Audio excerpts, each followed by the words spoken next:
Hello, and welcome to the Center Clueless podcast, the podcast that takes a day-by-day approach to politics. And the reason that you can barely hear me introducing this is because Erik is rustling something at his desk. Shit. It's early. By the way, so Billy Ray hits us up. It's like, if it's before 9 a.m. on Sunday, what the fuck are we doing? I was like, Jesus Christ. Yes, welcome everyone. We're recording a bit earlier today than we normally record because I was a dumbass and scheduled another podcast for right in the middle of when we would normally be recording. And I'm not quite sure how that happened, but it happened. And so here we are at 8:46 in the morning on a Sunday about to talk politics with you motherfuckers.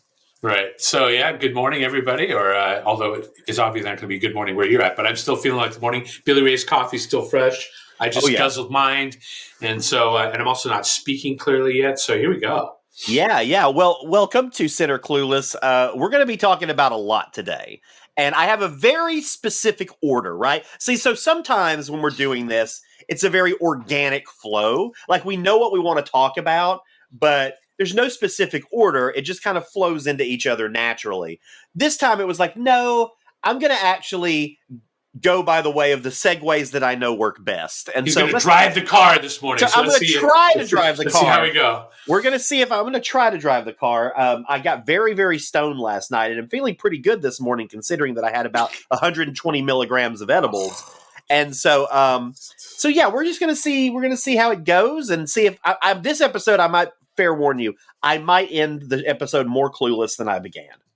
Okay. Which I know is against the whole thesis of this podcast. No. Oftentimes it asks more questions than it answers, let's be honest. So the first thing that we're going to do, we're just going to jump right in to our brand new, or not even brand new anymore, little subsection of this podcast, which we like to call Cancel Corner. All right. Once again, I have not swapped out the images, so it is still Kevin Spacey, Roseanne, and one of the many Chick-fil-A establishments located across this fine country of ours. This is Cancel Corner, where we talk about one particular issue on the right and left in which they are trying to cancel somebody or something. And the first thing that we're going to talk about is the National Hockey League. Even though this isn't even an American problem right now, right? So evidently what happened is the National Hockey League has decided that next season, this is Canada, right? That they are not going to be allowing cause-based jerseys. And this all stemmed from the fact that a lot of players were very upset because some other players were wearing rainbow patches on their jersey and openly supporting the LGBTQ plus community. And so the NHL's like, we don't need to support under-supported people. Let's just ban them. Wait, so you don't think there was the reverse, that the reverse also was they didn't want their more religious players to be given to get canceled themselves for refusing to wear those jerseys?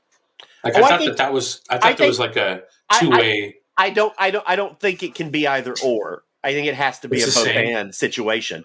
I think that's a good excuse for why they're doing it. So you think they did that as an excuse then? Because absolutely. I feel like it's a corporate sundering. So there's so much noise going on in this, in and around support, not support. There's also an interesting conversation that really has appeared since it's not new. It's not new to humanity.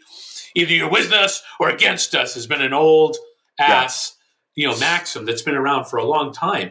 And it was sort of reintroduced around the concepts. First, it was within anti-racism. You couldn't be not racist. You either racist or anti-racist. And then it was the next sort of space that it really exploded was you can't be either you're pro-LGBTQ plus, and really, let's be honest, pro-transgender or anti-transgender, right? Yeah. Because the LGBT portion of the LGBTQ plus situation had, I'm not going to say largely been settled. You're the one to tell me that. I'm not the gay guy in here. But the point is that rights to marriage, essentially nationwide, you're unable to discriminate against married gay people. So really this was either you're for the full spectrum of rights or you're against it.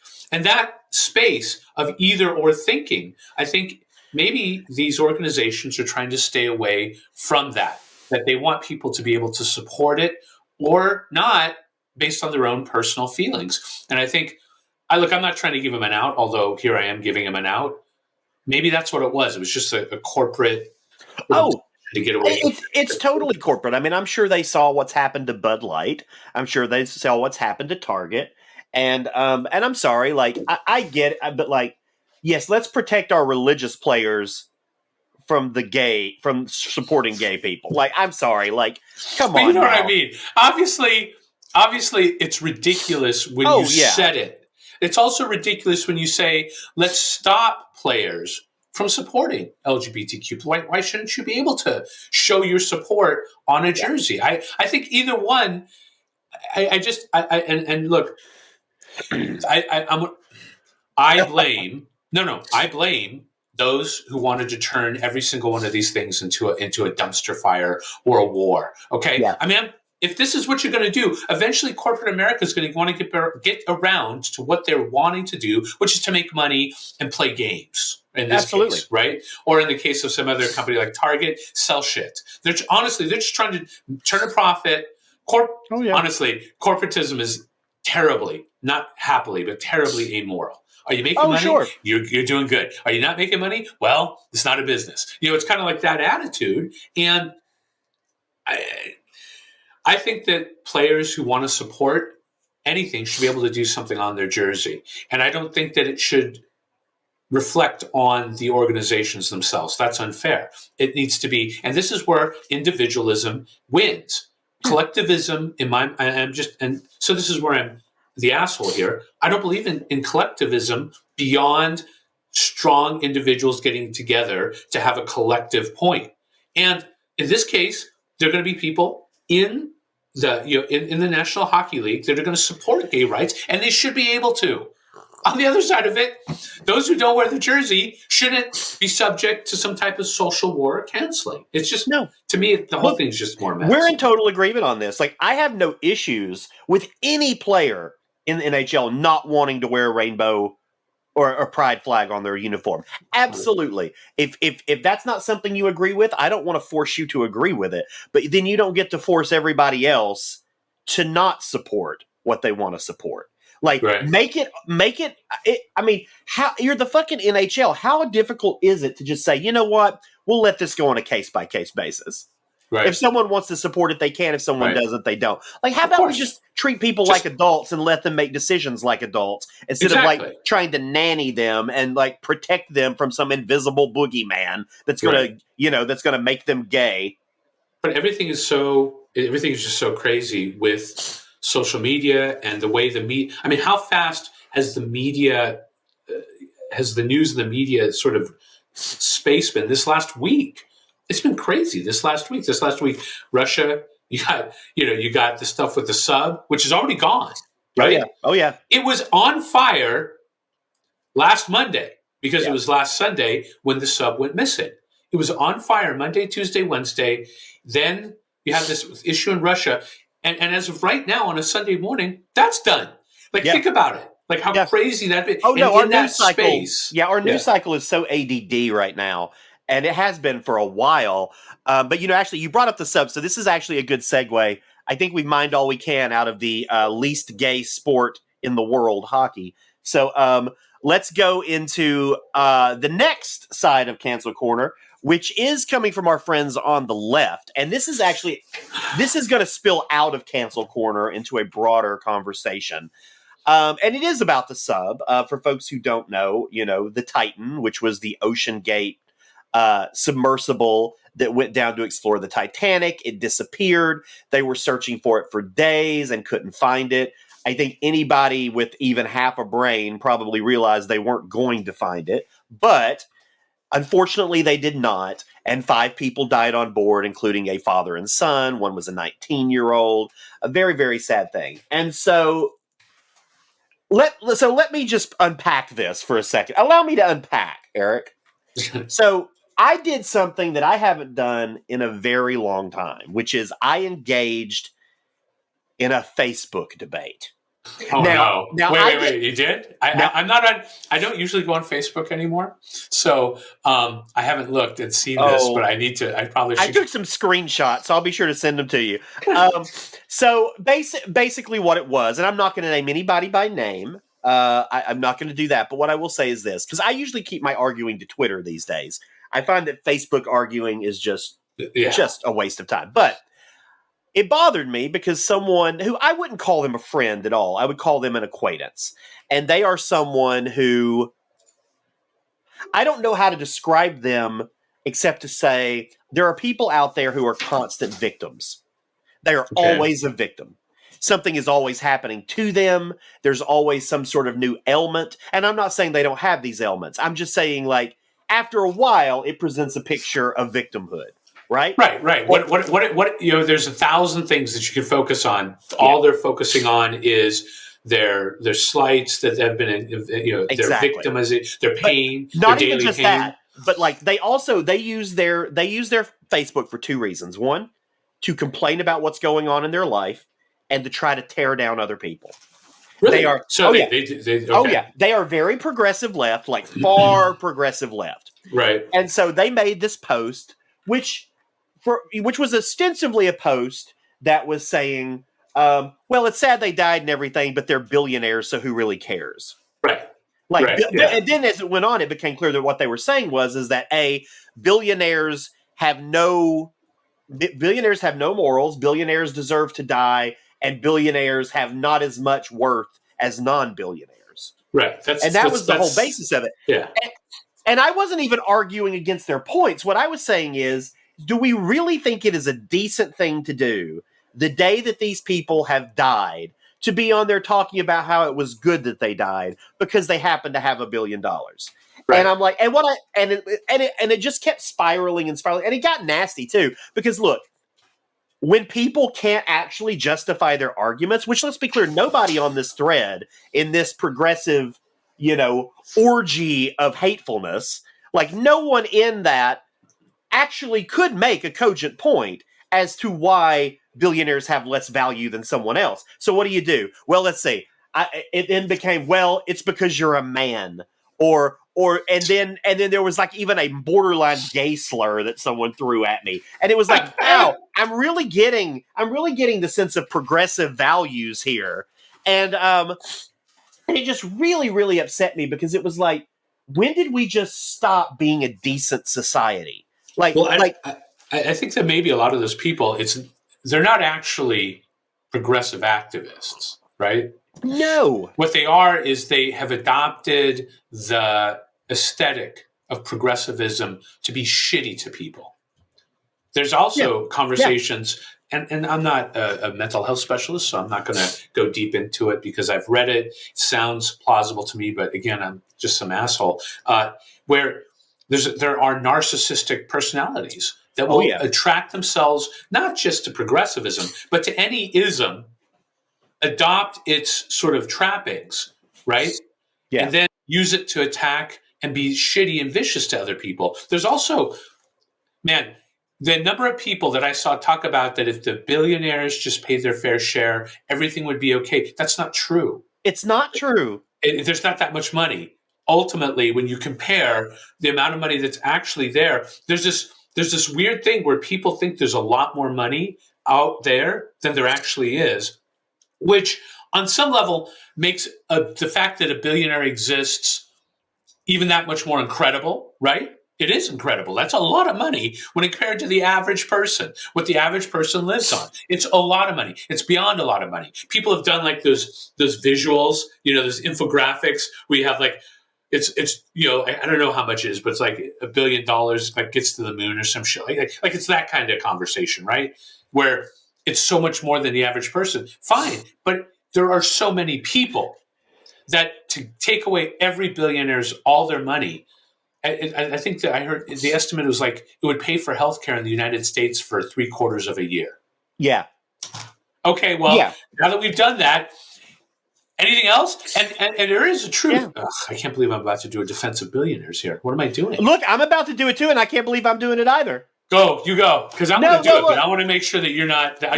You may be saying what I'm about to say. Yeah. Let's just some preface before I go into this, because part of the comments that they were making is like billionaires don't work hard for their money. Well, for starters, that's a very blanket statement to say when you're ignorant and have no idea about what you're talking about. But I assure you, there are billionaires out there who have worked hard for their money. Now, there is an argument to be made that nobody can work hard enough to make $1 billion. Like that's an obscene amount of money. That's an argument you can. No, that's luck. It's called luck. Yeah. They were lucky. Look, if you want to have that argument, go right ahead and have it. But to blanketly say that they've never worked hard, I can prove is false. That's an objective falsehood, right? Same as it's like, well, there are no ethical billionaires. Well, what I'll say is this: I can't argue that there are art because I'm not a fucking genie and I can't look into people's souls. But so I don't know if there are or aren't. But what I will say is this: if you want to take somebody like Bill Gates, I don't know that he's ethical or not. I'll say this: he has done more for third world countries and done more for charities in this country than pretty much any human being alive. What the fuck have you done? Right.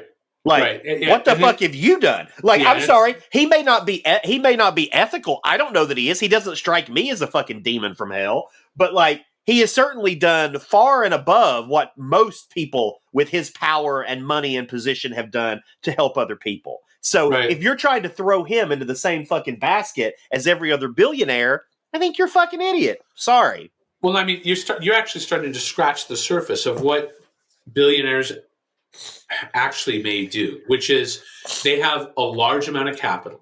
Yeah. They were lucky they were in the right place at the right time, and they had taken the right steps to take advantage of that, right? Yeah. They may even have sort of sold their souls to the devil a little bit with investment bankers to put themselves in even a better position. Fine.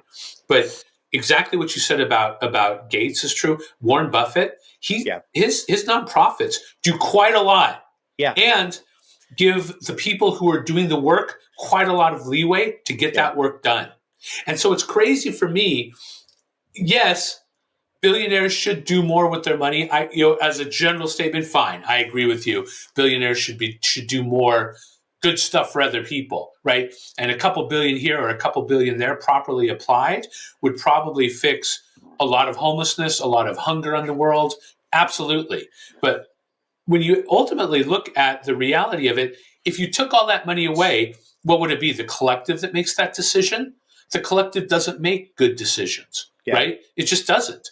And the evidence of that is there isn't a single collective country in this world, truly collective, that's actually working. They almost always descend into some type of tyranny, right? And what are you going to do? Even in China, which is supposedly a communist state, what it really ends up looking like is an older style mercantile, authoritarian state. It's just it's state-owned mercantilism. Yeah. And the excuse being that they're on some magical, stairway to communism, but they're not. Xi's not going to ever let that happen. Xi's family's not going to let it happen. The ruling Han elite in China is not going to let that happen. By the way, sounds like China for the last several hundred years. What's my point here? My point here is there are billionaires who actually make a difference. There are also billionaires who do nothing but yank themselves. And I want to assert that that's a lot of people. Yeah. Who are sitting in basements, who are also yanking themselves just for a lot less money. They're there. They're living in someone's extra room. They're playing video games for most of the time, or they're on social media chopping other people down. Right? What was terrible for me is the comparisons. There was a comparison to there were some refugees on a boat. Well, those refugees, why everybody pays attention to something isn't like this concept that we can't pay attention to anything except for the most damaged amongst us. I can walk and chew gum at the same time. Right. Although it doesn't appear that the news media can. No. Well, here's the thing. Like, I can't believe we're defending billionaires. Like, I don't. Here's what I'll say. And I've talked about this before. I run an incredibly progressive organization here in Seattle. again, Seattle is one of the most progressive cities in the country. This is a very progressive organization, as far progressive as you can get, frankly, in terms of what we're trying to do in the community.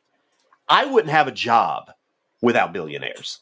Right. So much of the money that we get, that we rely on to run this organization that does so much good for people in the queer community, for trans people, for gay people, lesbian people, for everybody, would not exist without billionaires. And and you can say that about a lot of nonprofits. You can say that about a lot of charities, that they would not exist. Most nonprofits, most charities, the VIP community mental health, the violence intervention program, it's the majority of its building remodels have been done out of the pockets of very rich people or very rich organizations funded by very rich people.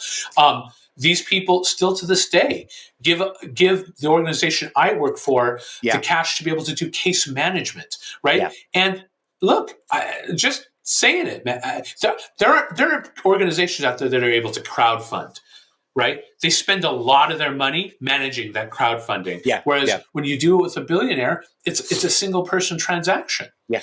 And it's much easier. It's way easier because they hand you the check.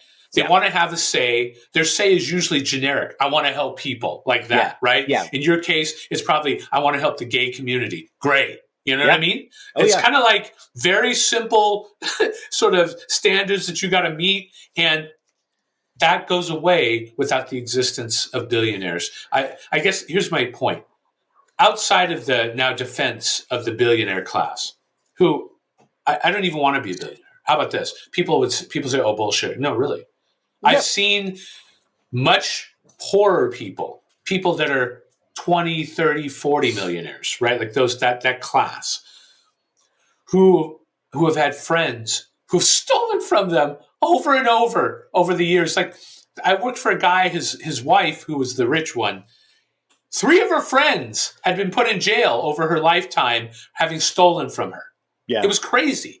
And so what you actually see is you see the incredible amount of sort of weird, desperate viciousness that's out there around the concepts of money and the concepts of survival. And I get it. I also don't think I believe in alleviating suffering all the way, as much as you can. But the reality is you'll never alleviate. It's almost impossible to do because of the chaos of reality, how things change.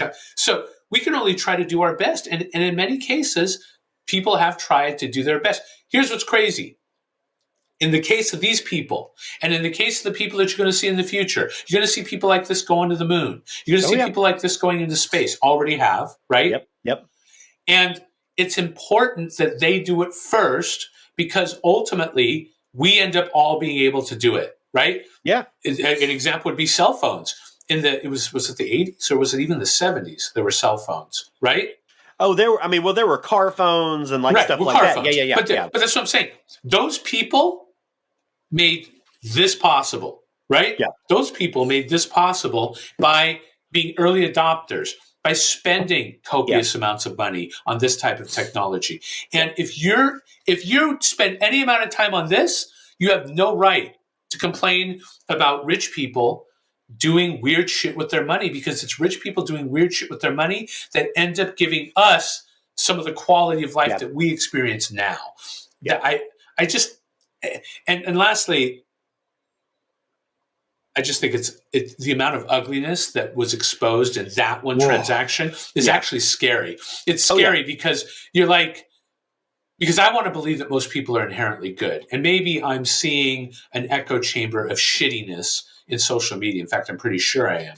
Yeah. And so this also goes to, I'll stop talking. But the last one for me is social media is a lens for terribleness. It just is. It can be a lens for goodness, but man, what it really is good at is tearing things down, making things ugly. I had to be fair. I had to be honest. I now realized I was in some form of existential funk for years because of my engagement on social media. The reality, I was like, it was terrible. And it was only recently that I sort of pulled out of that existential angst, because by paying attention in life, I started to realize most people out in life, even radically different politically people in my life, people who are conservative, like all the way down, like taxation is theft guys, right? Yeah. Some of the best people in my life, some of the people that in business had been honest, straight, clear, and we had never discussed politics. And as politics became more and more important, they came, I mean, a couple of them came to me and said, look, I don't want you to judge me, but I believe this. And I'm like, oh no, let's talk. And that was surprising to them. They thought because I hold some extraordinarily left views that I was going to be a jerk to them. And that's, I think, the lens of terribleness that social media is and was. And that's what this exposed for me, was how terrible this can be. This just, it definitely is. I have a question for you. If you had, let's say that you had billions of dollars.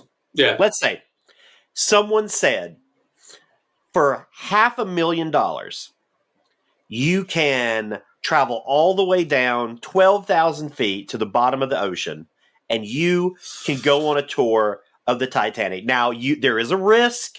There is a risk involved. You're going to have to sign a waiver. Like, there is a risk involved, but I'm sure they said it was a low risk, blah, blah, blah. Would you go?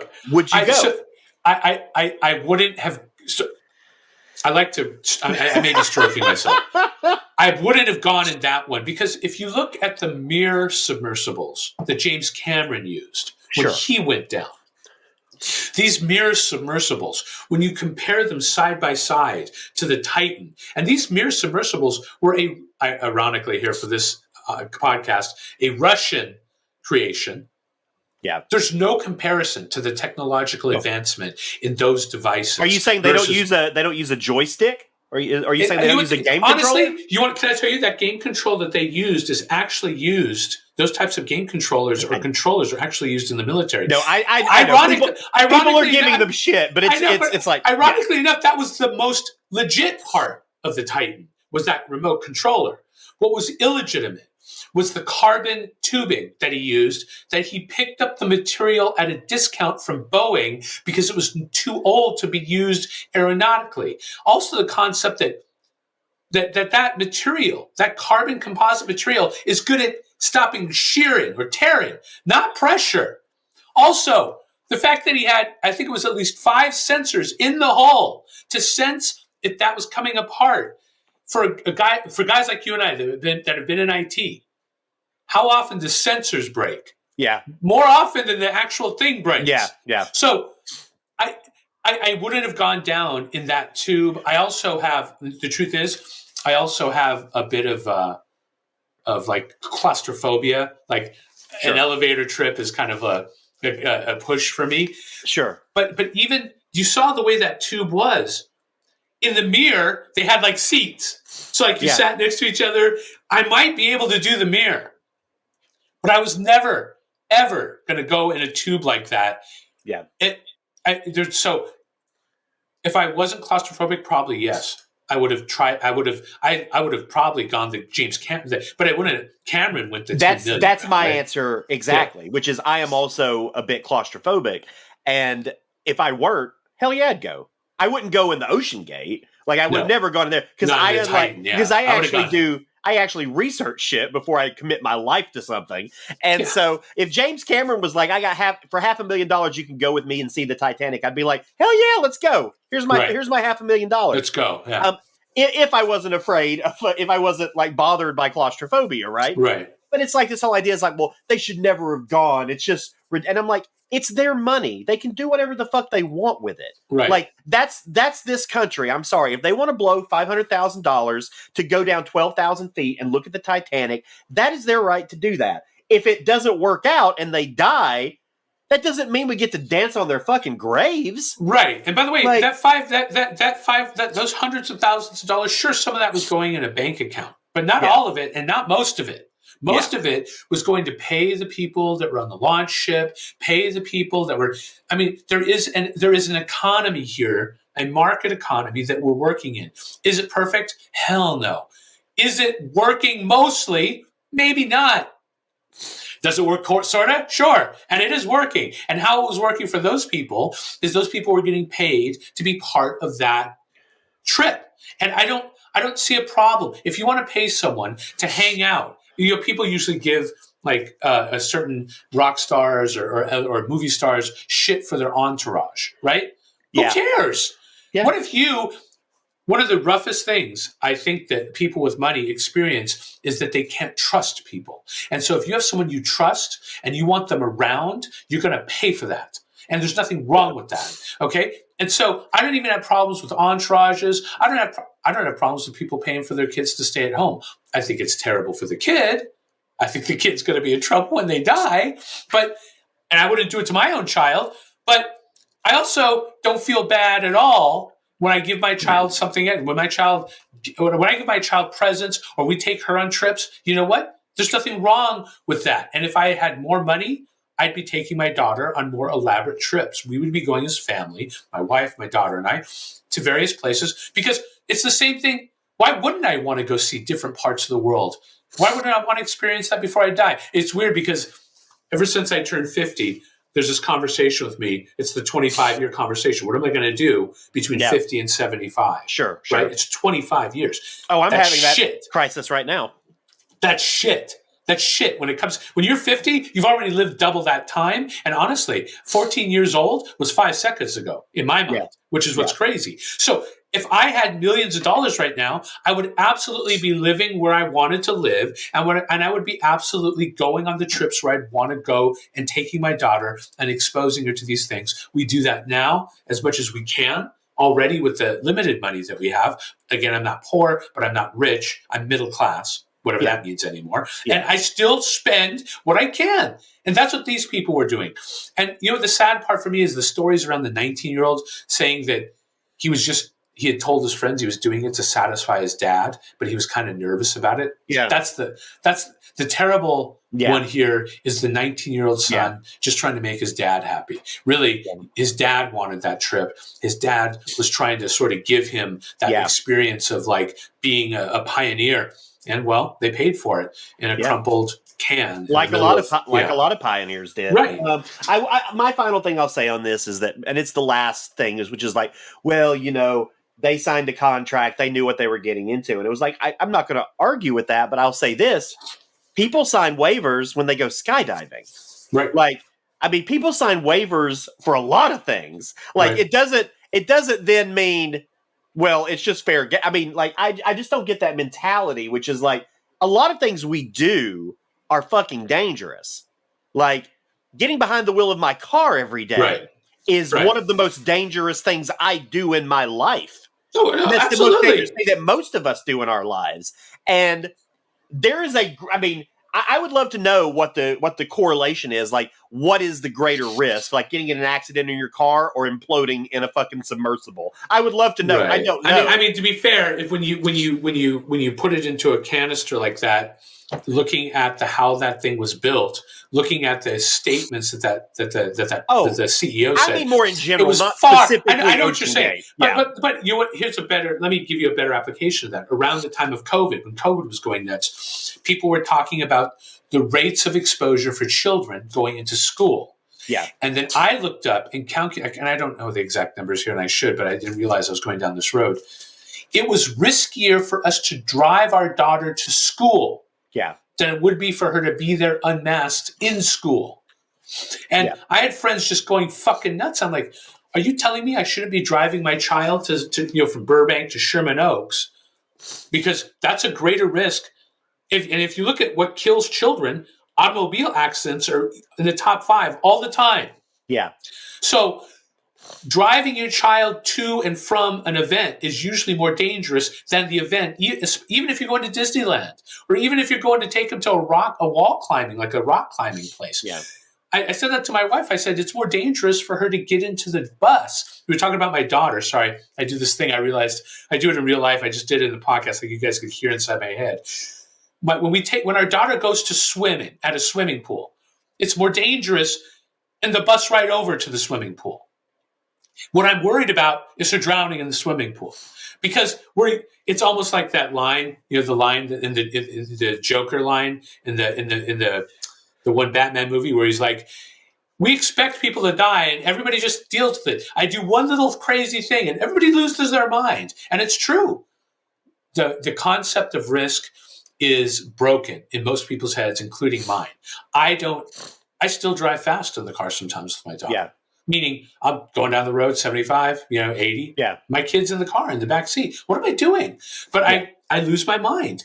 And then I want to worry about her getting in a pool. It's ridiculous. Well, to close out this section, I will say that, because this all started with me talking about me getting into a Facebook fight, I will say I closed my participation in the Facebook fight by listing all of the billionaires who had donated huge amounts of money to international rescue, and then I donated $10 in the name of the person I was arguing with and said, here you go. These are what the billionaires did. I donated $10 for you, which I guarantee you is more you've done to help migrants in your entire life. Right.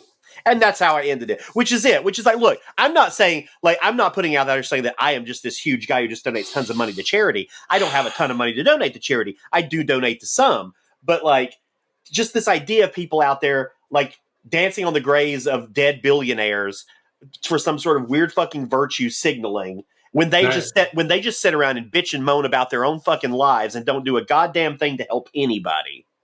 Like, that is just including themselves. Including themselves. But, well, let's segue out of this conversation, which is very sad. But we're going to move into something that I'm now going to call Billy Ray and Erik told you so. No, I'm kidding. It's not really that. I just always like to keep up with this. On a few episodes ago, we talked about all of the uproar over the Supreme Court and how the Supreme Court was making shockingly, unexpectedly good decisions for Democrats. Right. And we've had a couple instances of that over the last couple weeks. I forgot to talk about one last week. One of those being that the Supreme Court upheld a 1978 law that basically kept Native American children who were set to be adopted in Native American hands. Like, it keeps them in tribes, protects them, and protects the traditions there. I think a lot of people thought that they might rule against them. They did not. They overwhelmingly ruled in favor. I think it was like, I don't know. It was a good win for Democrats. I'll just say that much. And the other instance was recently where the Supreme Court rejected a challenge to a Biden policy that prioritizes the deportation of immigrants in terms of the ones that have committed violent crimes. Like, we're going to deport them in priority over everybody else. It basically said that there's, that we basically the common sense thing, which is we don't have enough money or manpower to deport 11 million people. Shocker. Right. And they voted 8-1. Right. Alito was the only one who voted against that. And I'm just like, told you so. And that was always, it's funny because you were just bringing up that personality type in their last segment. That personality type lives here as well, where they're going to get angry like all of these terrible things they're assuming are going to happen have already happened. And you're like, hold on. The Supreme Court hasn't made that decision yet. Around the abortion pill conversation, so many people were just sure. So many progressives I knew were sure that they were going to make the abortion pill illegal.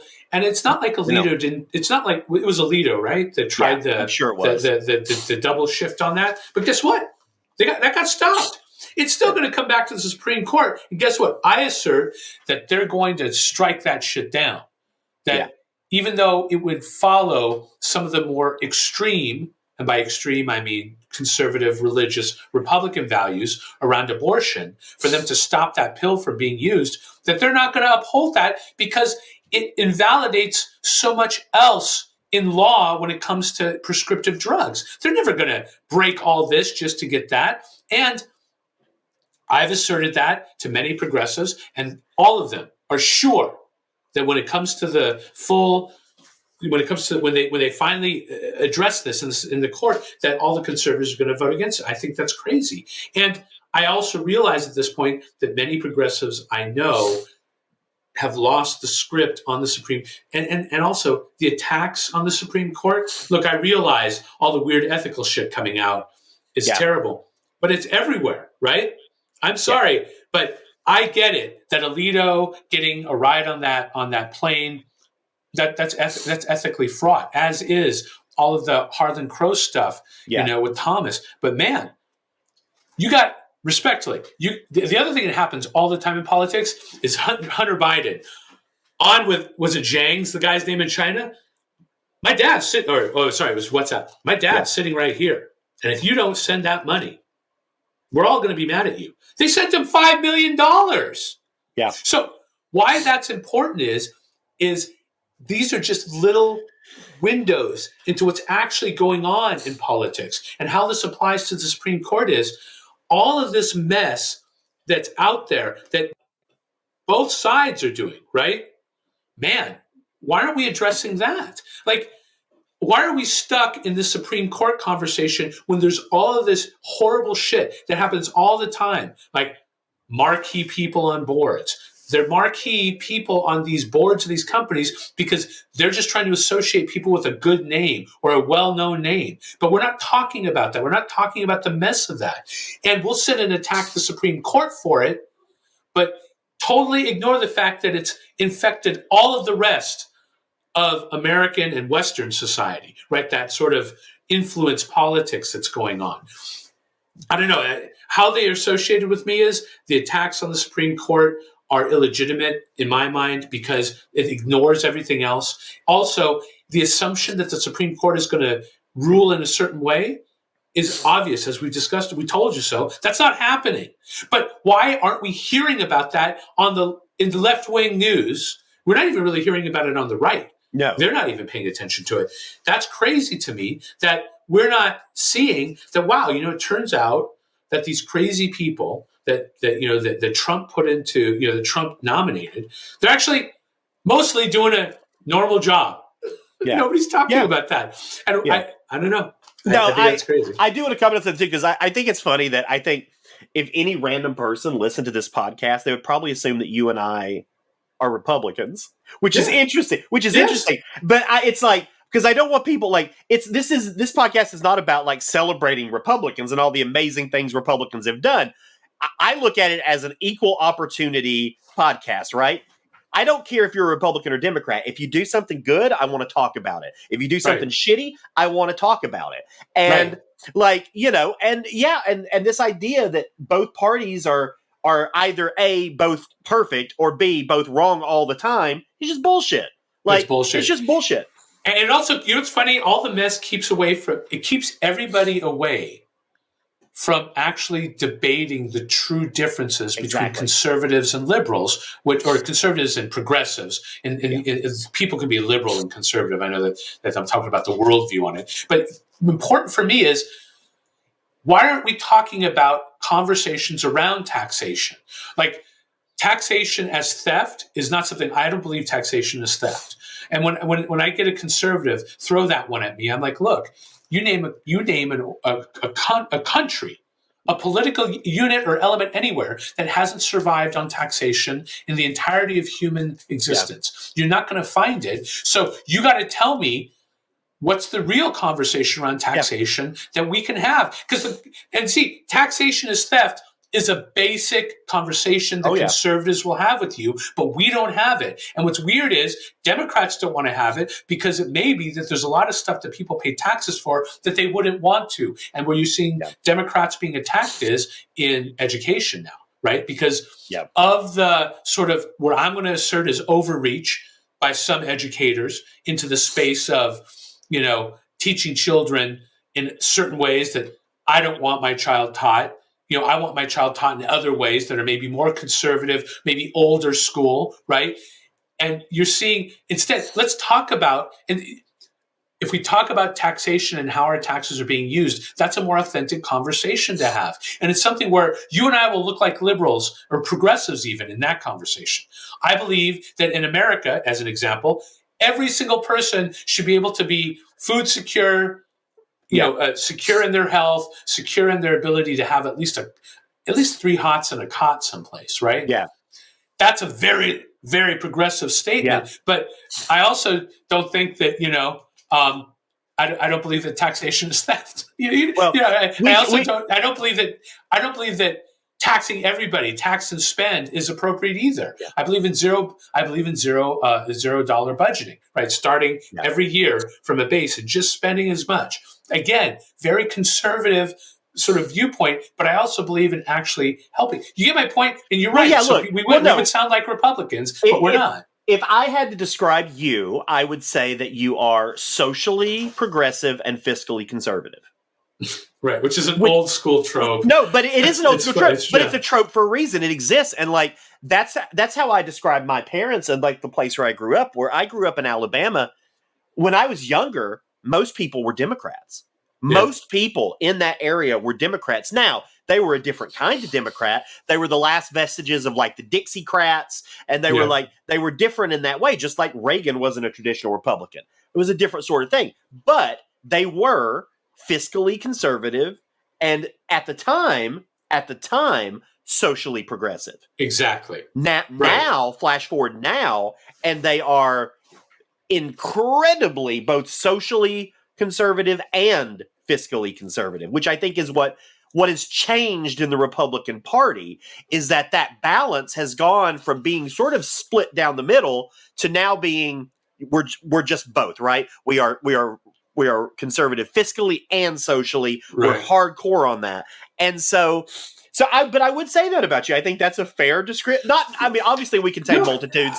There's wiggle room and tangents and like things that go in. No, you're right. You're absolutely right. And a great example, and I think I've talked about this before with you on the podcast, that the concept in my family that if people need help from the government, they should get it, right? So there was never a conversation in my family anywhere that there shouldn't be public assistance, that there shouldn't be free healthcare for the poor. That was always something that was assumed should be. And then the other side of that was not this family ever that. Like it was like you'll never do that. Like there was almost anger there. Yeah.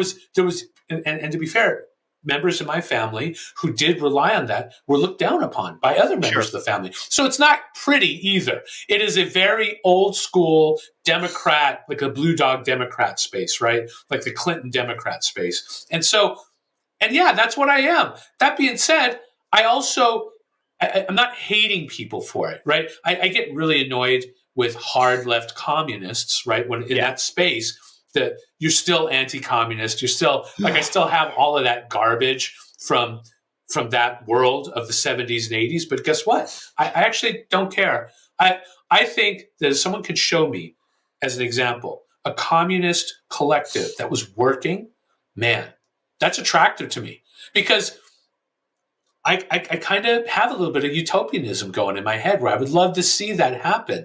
But as I'm challenged on it, right? Yeah. As I'm challenged on it more and more as I get older, meaning there's finally stuff showing up that maybe I didn't even know that I didn't accept. Yeah. Maybe I am a little bit more conservative, kind of like that. But no, I don't think you and I are Republicans, but it would be funny that the average person listening to the show would think that this is Republican. Oh yeah. They would absolutely think that we are. And look, and that's, I don't look at that. I don't take offense to that. I am not. And I disagree with a large swath of what Republicans stand for, but I mean, I certainly am not going to take it as some like insult that someone would think that. But I think that's part of the problem is like if someone calls a progressive a conservative and vice versa, they're insulted. How dare you? And I'm like, no, just, get your facts straight. Well, I think that's enough bloviating for the time being. We're going to take a quick break. You're going to listen to some words from our sponsors, and then we're going to be right back with more Clueless bullshit.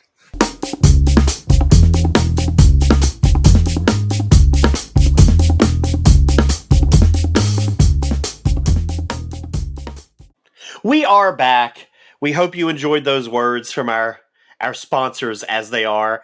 And we've only got one topic really left that we want to discuss, but I felt like it really required the whole second half of the podcast to really give it justice, because it has been a wild couple days leading up to this recording. So this is now Sunday morning. And over the last couple days, we've all been sitting around wondering, like, is Russia going to exist? Is there a civil war in Russia? Yeah.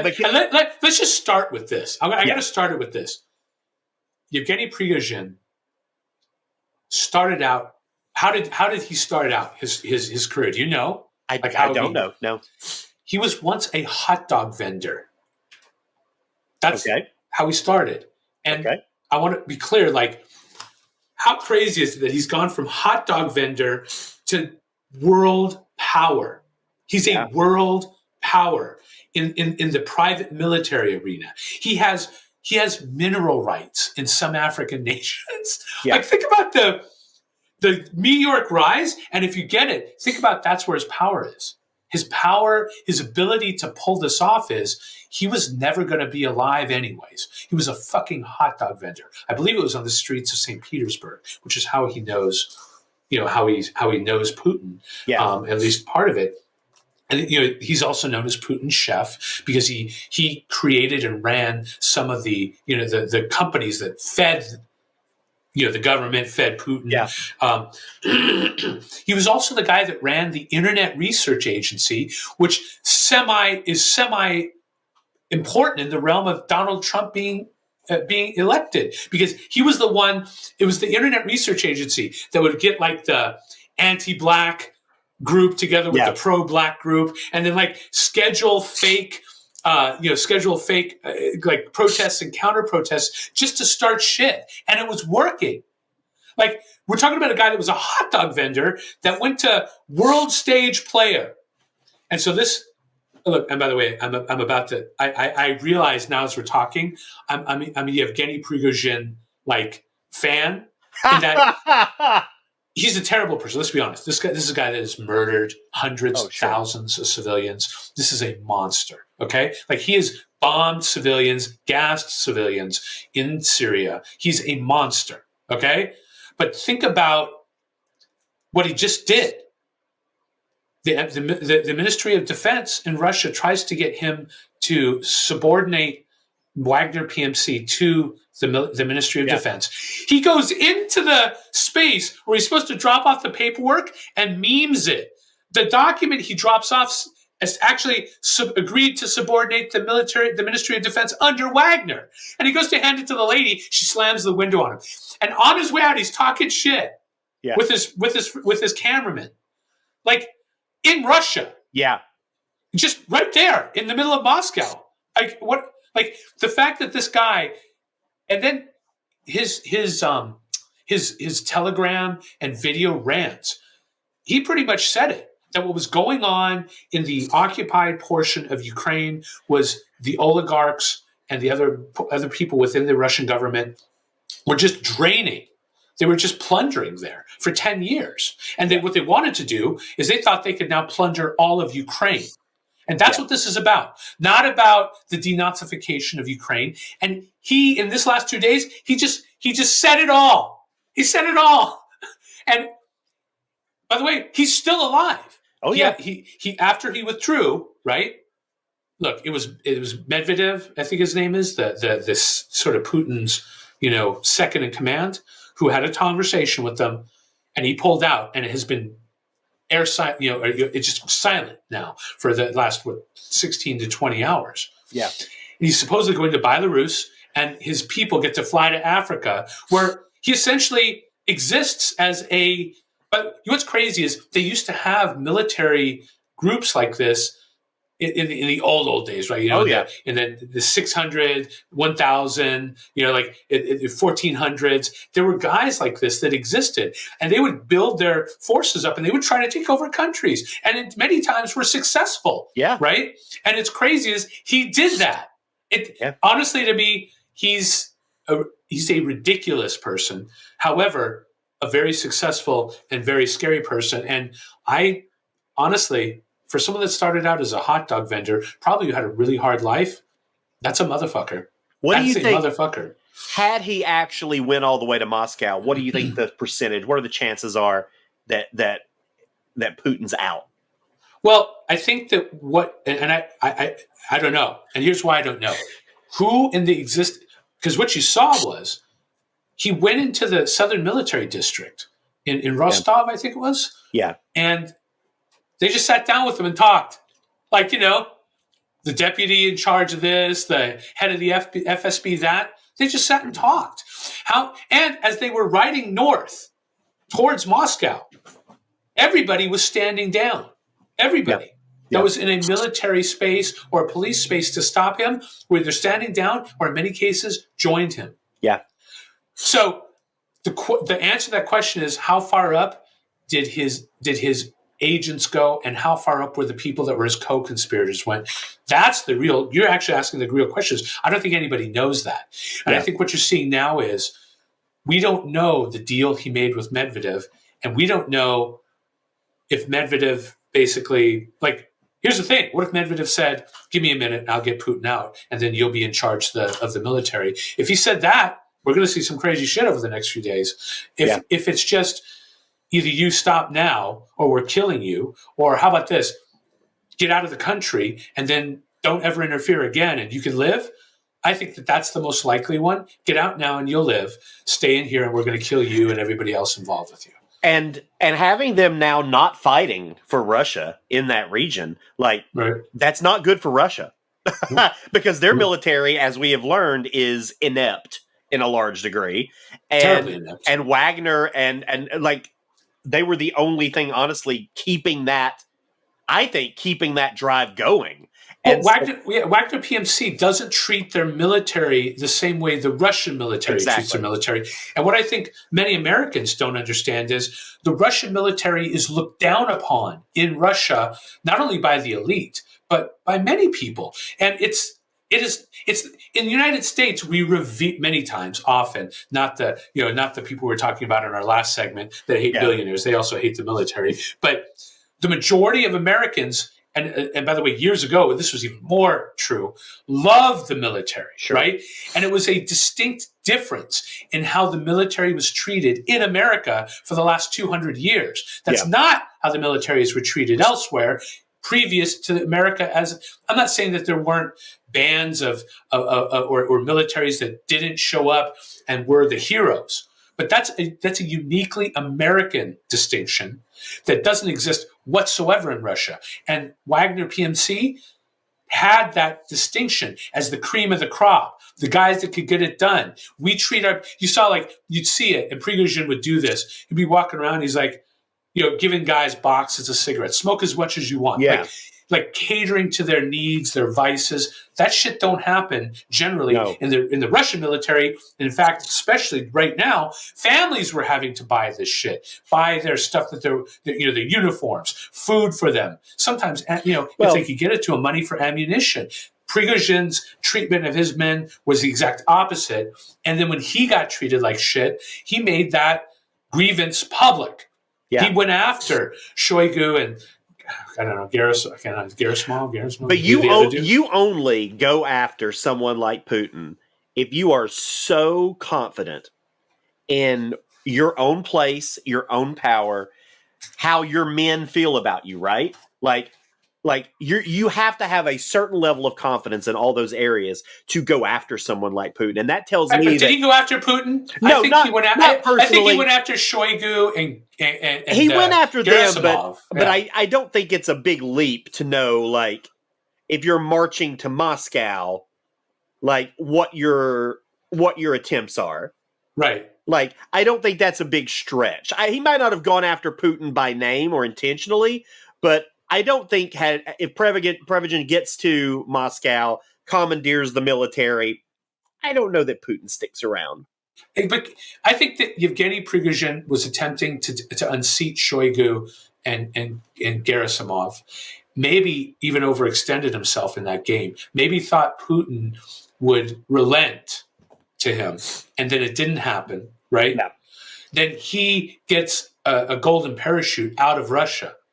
But what that leaves them with is a military that doesn't respect the bosses, which is nothing new in Russia, but it's even worse now. Yeah. You get the reality of how people were celebrating them coming in and taking the people that thought the coup was happening, that were rah-rah-rahing it. Yeah. I feel bad for all those people that got on video now, right? Yeah, yeah. Because now you're what's sad is I wish it had gone farther. And I wish Russia had fallen so that Ukraine could finish us off. But yeah, I doesn't mean it won't happen. This is not a good, doesn't mean there isn't more chaos to come, because now that people have seen a sort of chink in the armor, so to speak, who knows what'll happen? I mean, how brittle. Because I don't think people realize how close this was to actually happening. They weren't that far from Moscow. Nope. Another day, and they run Moscow. No, they shot down 7 military helicopters on the way there. Yeah. They weren't messing around at all. And what's worse is they showed that their training and their abilities, they were ahead of the Russian military. And you have to think about how deep his agents are in the Russian military. He probably knew what was going on more so than many people in the Russian sort of supreme command knew, right? He knew more than Shoigu knew, right? Who's a douchebag by all accounts. Sure. Read his Wikipedia entries, Jesus Christ. And it's kind of like, I don't know what happened, but I can't wait for the next few weeks on this just to see where it's at, because Putin left. He flew out. So did starts with an L. Can't remember his name. Lukashenko. Anyways, look how terrible this is going. Let's just call him Jimmy Putin. Let's just call him Jimmy Putin. Yeah, I and also, by the way, something that showed up. But you're saying Jimmy Putin. This is funny. Something that showed up is over the last couple of days, there were at least 2 errors where Putin was on 2 different forms of Russian media, and one was one of his doubles, and one was him at the same time. Oh my God! So it became obvious that he uses. It's been obvious, but now it's like ridiculous that he has different. So if you see a Putin that looks like sort of like happy and and sort of dude, that's not him. The guy that showed up to with the speech about Prigozhin, that was the real Putin. Yeah. And Darth Putin, that guy, I wonder what he's going to do with this. He's got to know at this point that his shit is crumbling. And if they didn't have nuclear weapons, you have to know the United States, they would have just rolled in there and just crushed them. And you know what, Phil, man? Part of that bothers me too is this is supposedly the second or third most powerful military in the world. Show it to me. Me. I don't think so. And so all these motherfuckers talking about China to me, I'm like, man, are you sure? Are you sure? Are you sure about China? Because the same people saying that Russia was the second or third strongest military in the world, they say that same shit about China. They're the second now. Numbers don't always equate to greatest. Right. The biggest army isn't always the best army. Right. It is the best trained army. It is the best equipped army. It's also the army that's willing to deal with reality in the most transparent way. Because if you can't talk, when it comes to life or death, you better be straight, clear, honest, and accurate. Yeah.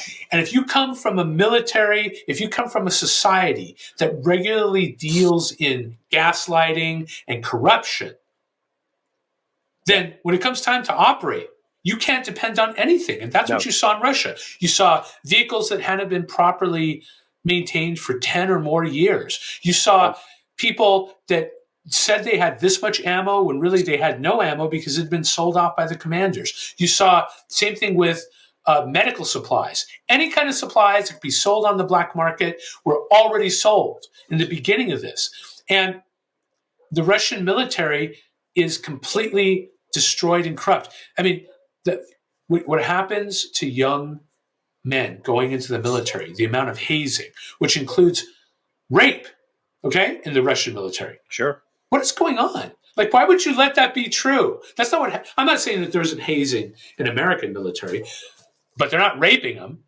Well, I mean, and it also adds up to this question, like, how many of their nukes actually even work? Right. Like, they've got so many fucking nukes, but like, how long has it been since they've been serviced? How many of them actually work? Or will they all just fucking go up in the air 20 feet and fall back down? Like, we don't know. And there's a lot of manuals. What there's for sure going to be having to happen is it's not going to be automated or as automated as the American process. Still in the American process, and this is famously known in America, it always comes down to those 2 guys sitting in the thing that got to turn the keys together. Right. Outside of that manual move, the rest of it is automated and systemized. Yeah. In Russia, are we saying that they got that? I don't know that they got that. What's worse is I think that they don't have that. And so people go, well, why isn't Russia? Russia's willing to do terrible things there. They haven't used nukes, I guarantee you, because a lot of it, like you said, doesn't work. Or in the case of their hypersonic missile, guess what? their hypersonic missile has been shot down by the Patriot missile system, which, by the way, at first, when it was first deployed many years ago in the Middle East, it didn't work. Yeah. So what you see in America is, or what you're seeing with Western military systems is, if they don't work, we fix them, right? Yeah. How much of that goes on in Russia, I'm not sure, because your hypersonic missiles are getting taken down by non-hypersonic defense missiles, which means obviously someone's already figured out how to check, how far and fast. So if their hypersonic missile can't turn quickly enough, you could determine where to send the other missile to explode just in time to take their missile down. Yeah. What that means is that they just have a missile that goes super fast. Is it effective? No. Yeah. Yeah. It sounded scary, and now we know it's not. Well, it's just crazy. I think if nothing else, if nothing good comes out of this, and the only good outcome obviously is Ukraine winning and Russia being defeated. But like, one good thing I would say is that we are learning almost on a day by day basis the capacities of the Russian military and the cracks in the Russian military, so that whenever this is over, regardless of the outcome, we are so better positioned against Russia in any situation. Like, they are completely opening up their strategies, their capabilities, and so far it's been pretty fucking pathetic. Yep. Same thing's been happening with Iranian stuff, because the Iranians have been supplying military, the Shahed, they're called the Shahed drones and some other things. What's happened is the United States, through their relationship with Ukraine, they now have a full understanding of the military capabilities from the drone perspective, which is a modern perspective from Iran. Yeah. Iran's shown their hand. I say to you that this is why China is only given, the only military equipment has been Jeeps.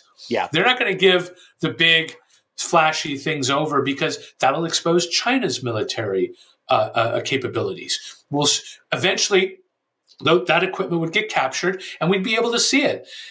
I want to tell you that when they capture an American device or an American vehicle, you know what's happening? They're getting demoralized. When they tear it down, they go, we have nothing like this. And that's kind of the interesting. I've had so many interesting debates with conservatives over Russia and China. And because part of the conservative sort of zeitgeist right now is China's this big monster coming to get us. I'm not saying that that's not true.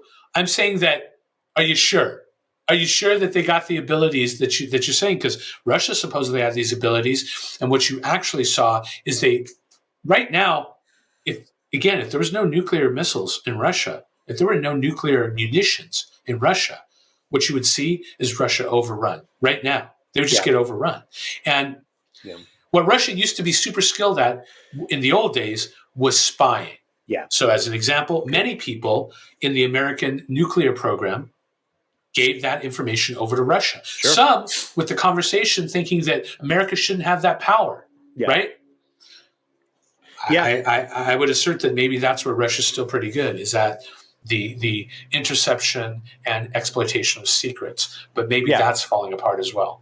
Yeah, well, it's interesting to see, now that we've got a sense of what Russia's capabilities are, and we're also still, and also in regards to China, like, we're in this area now where, like, a lot of people think China's only 10 years away from ruin and disaster itself, because its population is aging out, the economy is not what it once was, and and so, I mean, which, we've been seeing in Japan a lot the last, decade, where Japan is basically just on a irreversible spiral, I think, into the ground, which is a shame. But I mean, here's the thing: why is it that we can't have populations reduce without it being? I'm not saying you're doing this, by the way, but it is being characterized in both China, in Japan, in the United States. Even there's this characterization that population shrinkage is bad. Now, it is bad for the modern economic models. Yeah, but shouldn't we?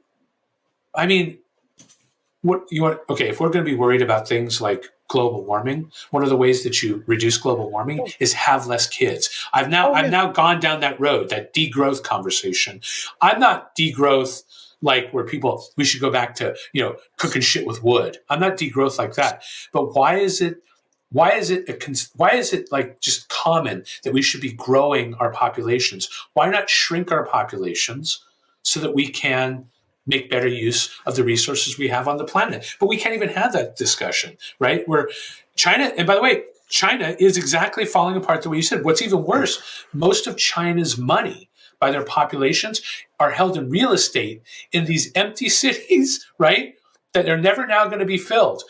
Within 75 years, they're going to lose half their population. And that destroys some of their ability to make a splash on the world stage, because the rest of the world is going to continue to grow while China shrinks. That's what it is. And that's the reason why you have a lot of sort of big money guys and future looking economists saying that China is going to lose their ability to push things around on the planet because their populations are shrinking. And it's not even just the population, though. Like over 20% of their GDP is from trade. They're the biggest exporter in the world right now. And, that which has made them and especially over the next 2 years is going to make them incredibly vulnerable. And it's not just that, but it is that plus the population. I'm like you, I don't think it's necessarily a bad idea. I have no thoughts one way or the other about population control. I really don't have any opinion one way or the other on that. I just think if you're going to do that, that's fine, but you need to make sure that your plan is in place to make sure that doesn't fuck you decades down the road, which now we're getting to the time where they're going to have to start paying the piper. And it's going to be rough. Now, it may be fine, right? There's a lot, China's sort of leading the ground in terms of electric vehicles and stuff like that. So there's ways, of course, that they're going to be able to get that back. But the population thing is what it is, right? You planted that flag decades ago. Now the chickens are coming home to roost. There's not much you can do about it. You just got to find some way to keep it from crippling your economy. Right. But you're getting back, but bringing this back to Russia, Russia has the same, not only the same issues, but obviously they have a corruption issue. And you saw that with how much money has been plundered from that. The thing that's crazy about Russia is that only lasts so long. So attacking Ukraine would give them some ability to extract wealth from it. Yeah.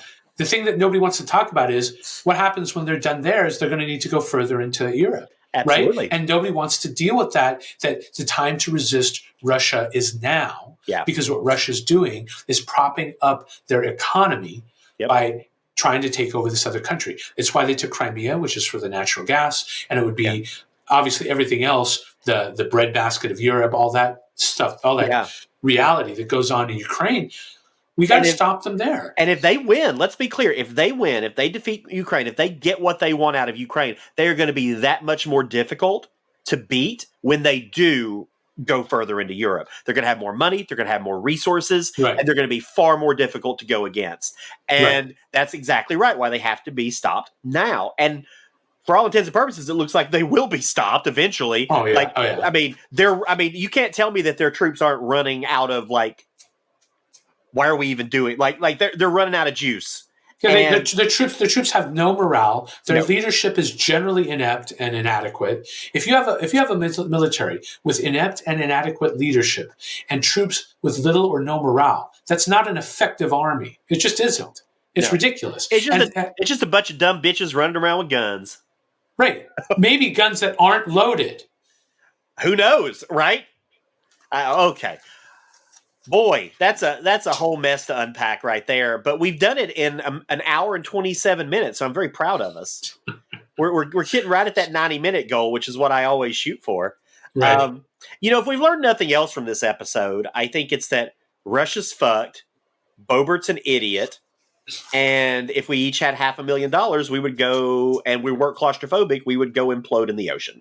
No. I think the other thing that we found out is that we're Republicans. I'm kidding. Oh, go to hell. Go to hell. Go to hell. No.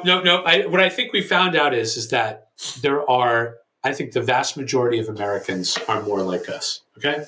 I would agree. 70% of America sits somewhere in the middle with some mixture of both what are considered conservative, maybe even progressive values. The reality is that I think that we need to become a country that accepts compromise, that the acceptance of compromise, the acceptance of never being 100% happy, which is, here's the other thing. Who guarantees happiness? You can't guarantee that. Yep. All you could do is try to live your life and try to survive. And if you're lucky, you're going to be happy. So the concept that lack of happiness is something that needs to be addressed, maybe that's a part of the problem too. Because I hear a lot of that. A lot of it where people are like, everybody should have joy in their life. I'm like, are you kidding me? I'm not saying that that's not a great thing to aspire to. But man, you know what I mean? Like, yeah, it's only now things. See, I'm turning into what's his name? That comedian that got canceled for jacking off in front of the other. What's his name? The comedian that Louis C.K. Louis C.K. I'm about to do Louis C.K. run. Everything's perfect and nobody's happy about it. Like, you know what I mean? It's crazy. We're living in this modern world where there's been more sort of upwards mobility in the last 50 years than there was in the previous 5,000. Yeah. And we're going to be fucking crying about it. Okay. All right. You know what that makes me want to do? Honestly, I just go back to raising my kid, trying to do what I can to have her be powerful and strong in life. And I don't know what else to do about this mess, man. It's just crazy. That's what we found. We're not Republicans, but almost. I'm kidding. What we found is we're still clueless. Absolutely clueless. Thank you all for listening. The Center Clueless podcast is produced by Ryan Verrill. Hi, Ryan. Please visit us at centerclueless.com for more information, or you can find us on the socials at Center Clueless. Please rate and review us on Apple Podcasts. Please do. It would be awesome if you did that. And tell your friends to tune in. If you have a comment, criticism, or question, you can email us at centerclueless@gmail.com. Please do. And until next time, whether you're left, right, or somewhere in the center, we hope you're a little less clueless, just like us.